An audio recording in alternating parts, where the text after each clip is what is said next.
बाटोमा उभिएको सवारी व्यवस्थापन गरिरहेको सेतो बेल र नीलो सर्ट प्यान्ट लगाएको ट्राफिक प्रहरी र यत्रतत्र सुरक्षामा खटिएको देखिने गाढा नीलो वा कालो पोसाकको जनपद प्रहरी एउटै होलान् कि फरक फरक होलान्?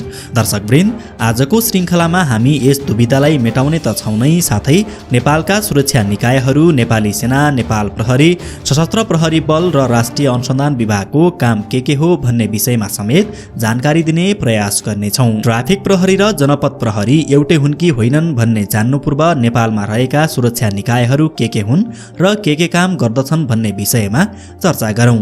नेपालमा हाल नेपाली सेना, नेपाल प्रहरी, सशस्त्र प्रहरी बल नेपाल र राष्ट्रिय अनुसन्धान विभाग गरी जम्मा 4वटा सुरक्षा निकायहरू रहेका छन्। देशमा हुने विभिन्न किसिमका सुरक्षा चुनौतीहरूलाई निस्तेज पार्नको लागि यी सुरक्षा निकायहरूको काम पनि फरक फरक तोकिएको हुन्छ। नेपाली सेनाको मुख्य भूमिका भनेको हिंसात्मक, विध्वंसात्मक तथा आतंकवादी कार्यहरू भएमा निस्तेज गर्ने, महत्त्वपूर्ण र संवेदनशील स्थानहरूको सुरक्षा गर्ने, प्राकृतिक तथा मानव सृजित विपदमा उद्धार कार्य गर्ने, विकास निर्माणका कामहरूमा सहयोग पुर्याउने लगायतका रहेका छन्। सेनालाई देशको रक्षा कवच मानिने हुनाले कुनै पनि देशको रक्षा प्रणाली कतिको बलियो छ भन्ने कुरा जान्न पनि उक्त देशको सेना कति शक्तिशाली छ भन्ने जान्न जरुरी हुन्छ। विभिन्न रिपोर्टहरूका अनुसार हाल अमेरिका, चीन, रुस लगायतका देशहरूको मिलिटरी पावर अर्थात् सैनिक क्षमता उच्च रहेको छ। नेपाली सेनालाई भने सरकारले विभिन्न किसिमका विकास निर्माणका काममा संलग्न गराउँदा सेना आफ्नो कर्तव्यभन्दा बाहिर गई ठेकापट्टामा लागेको आरोप समेत लाग्ने गरेको छ। हाल नेपाली सेनाको संख्या करिब 96,000 रहेको छ। अर्को सुरक्षा निकाय नेपाल प्रहरीको भूमिका भने नेपाली सेनाको भन्दा भिन्नै छ। नेपाल प्रहरी नेपालको गैर सैनिक प्रहरी सेवा हो। सत्य सेवा सुरक्षणम मूल मन्त्र रहेको नेपाल प्रहरीका मुख्य कार्यहरू शान्ति सुरक्षा व्यवस्थापन, अपराध रोकथाम तथा नियन्त्रण, देशमा अमन चयन कायम गर्नु आदि रहेका छन्। यिनै शीर्षकहरू अन्तर्गत नै नेपाल प्रहरीले देशमा शान्ति सुरक्षा कायम गर्न विभिन्न कार्यहरू गर्दै आएको छ। नेपाल प्रहरीका कार्यहरूमा अपराध रोक्ने, शान्ति सुरक्षा तथा अमन चयन कायम गर्ने, राष्ट्रिय तथा अन्तर्राष्ट्रिय विशिष्ट व्यक्तिहरूको सुरक्षा गर्ने र ट्राफिक व्यवस्थालाई प्रभावकारी बनाउने, दैवी प्रकोप तथा उद्धार कार्यमा परिचालन हुनेदेखि विभिन्न महत्त्वपूर्ण प्रतिष्ठानको सुरक्षा गर्नेसम्म रहेका छन्। यससँगै अपराध नियन्त्रण, आतंकवाद नियन्त्रण तथा सुरक्षा सचेतना समेत नेपाल प्रहरीका मुख्य कार्यहरू रहेका छन्। नेपाल प्रहरीको संख्या हाल करिब 80,000 रहेको छ। त्यसैगरी नेपालको अर्को सुरक्षा निकाय हो सशस्त्र प्रहरी बल नेपाल। विक्रमसम्म 2057 सालमा नेपालमा सशस्त्र द्वन्द्व चलिरहेका बेला तत्कालीन माओवादीलाई परास्त गर्नको लागि नेपाल प्रहरी पर्याप्त मात्रामा साधनयुक्त देखिएन।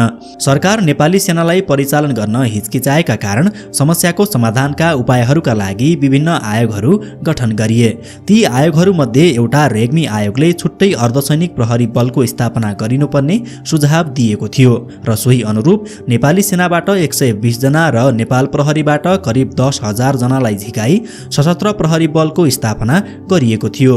माओवादी द्वन्द्व पश्चात सशस्त्र प्रहरीको हालको भूमिकाका क्षेत्रहरू धेरै भए पनि सीमा तथा राजमार्ग सुरक्षा प्रहरी बलको मुख्य जिम्मेवारी अन्तर्गत रहँदै आएको छ। नेपालका 4वटा सुरक्षा निकायहरूमा चौथो नम्बरमा रहेको सुरक्षा निकाय हो राष्ट्रिय अनुसन्धान विभाग। राष्ट्रिय अनुसन्धान विभाग भने नेपालको मुख्य गुप्तचर निकाय हो। यो गृह मन्त्रालय अन्तर्गत रहँदै आएकोमा हाल प्रधानमन्त्री तथा मन्त्री परिषदको कार्यालय अन्तर्गत रहँदै आएको छ। स्मरण रहोस्, यसअघि चर्चा गरिएका सुरक्षा निकायहरूमध्ये नेपाली सेना रक्षा र नेपाल प्रहरी र सशस्त्र प्रहरी बल नेपाल गृह मन्त्रालय अन्तर्गत रहँदै आएका छन्। राष्ट्रिय अनुसन्धान विभाग गुप्तचर निकाय भएकोले यसको कार्यप्रणाली अन्य निकायको भन्दा भिन्नै अर्थात् गोप्य रहेको हुन्छ। हरेक देशको आफ्नै गुप्तचर निकायहरू हुने गर्दछन्। भारतको र अमेरिकाको CIA, पाकिस्तानमा ISI पनि नेपालको राष्ट्रिय अनुसन्धान विभाग जस्तै उल्लेखित देशका गुप्तचर निकायहरू हुन्। राष्ट्रिय अनुसन्धान विभागको मुख्य जिम्मेवारी भनेको नेपाल राज्यको स्वतन्त्रता, सार्वभौमिकता, भौगोलिक अखण्डता, स्वाधीनताको रक्षा, आन्तरिक एवं राष्ट्रिय सुरक्षा र हितको सम्वर्धन र प्रबोधन गर्नका निम्ति सरकारलाई आवश्यक पर्ने सबै प्रकारका सूचना उपलब्ध गराउनु हो। राष्ट्रिय सुरक्षाका यी क्षेत्रहरू बाहेक आर्थिक एवं वित्तीय अपराध, आतंकवाद, संगठित अपराध लगायत धर्म, संस्कृति, भाषा, समुदाय बीचको सद्भावमा खलल पुर्याउने लगायतका विषयसँग सम्बन्धित सूचना सङ्कलन गर्नु पनि राष्ट्रिय अनुसन्धान विभागको महत्त्वपूर्ण कार्य रहँदै आएको छ। यो त थियो नेपालका मुख्य सुरक्षा निकायहरूको बारेमा सामान्य जानकारी। अब चर्चा गरौँ हामी धेरै जसोको जिज्ञासा ट्राफिक प्रहरी र नेपाल प्रहरी एउटै हो कि होइन भन्ने विषयमा। सबैभन्दा पहिले एउटा साधारण व्यक्ति प्रहरी चाहिँ कसरी बन्दछ भन्ने बारे चर्चा गरौँ। प्रहरी प्रधान कार्यालयले लोकसेवा आयोगको समन्वयमा जनपदतर्फ प्रहरी कार्यालय सहयोगीदेखि प्रहरी जवान, असै र इन्सपेक्टरमा विज्ञापन आह्वान गर्दछ। उक्त पदहरूका लागि विभिन्न योग्यताहरू समेत तोकिएको हुन्छ। शारीरिक परीक्षा, मेडिकल जाँच र लिखित परीक्षा पश्चात अन्तर्वार्तामा समेत सफल हुने व्यक्ति तोकिएको प्रहरी पदमा नियुक्त हुन्छ। नियुक्ति पश्चात प्रहरी बन्नका लागि आवश्यक पर्ने आधारभूत तालिम लिनुपर्ने हुन्छ। प्रहरीमा उक्त आधारभूत तालिम अनिवार्य तालिमको रूपमा रहेको बताइन्छ। उक्त अनिवार्य आधारभूत तालिम पश्चात मात्रै नियुक्त भएको प्रहरी कर्मचारी अब वर्दीसहितको प्रहरी बन्दछ। प्रहरीको कार्य प्रकृति हेरी प्रहरीभित्र पनि विभिन्न उपसमूहहरू राखिएका हुन्छन्। जस्तै दंगा नियन्त्रण प्रहरी, पहरा प्रहरी, पर्यटक प्रहरी, ट्राफिक प्रहरी तथा सशस्त्र प्रहरी गरी विभिन्न किसिमले वर्गीकरण गरिएको हुन्छ।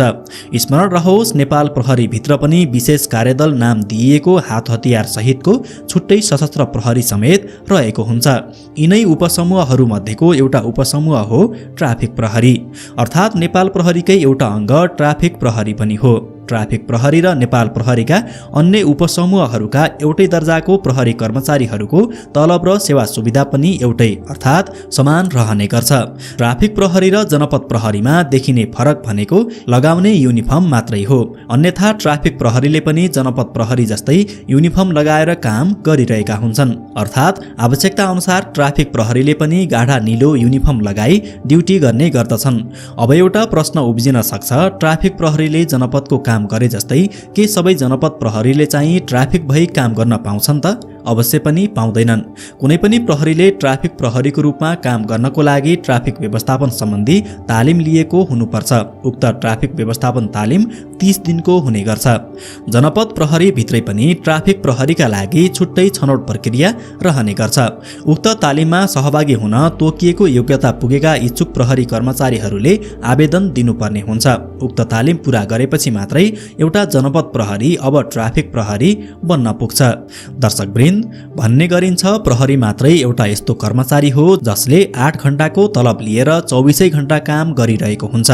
पछिल्लो समय सामाजिक अभियन्ता, ब्लगर लगायत कतिपय युट्युब क्रिएटरहरूले समेत प्रहरी तथा ट्राफिकले अनावश्यक चेक जाँच गरेको, प्रहरीसँग भनाभन भएको तथा प्रहरीलाई नराम्रो दृष्टिकोणले प्रस्तुत गरी सामग्रीहरू प्रसारण गरेको पाइन्छ।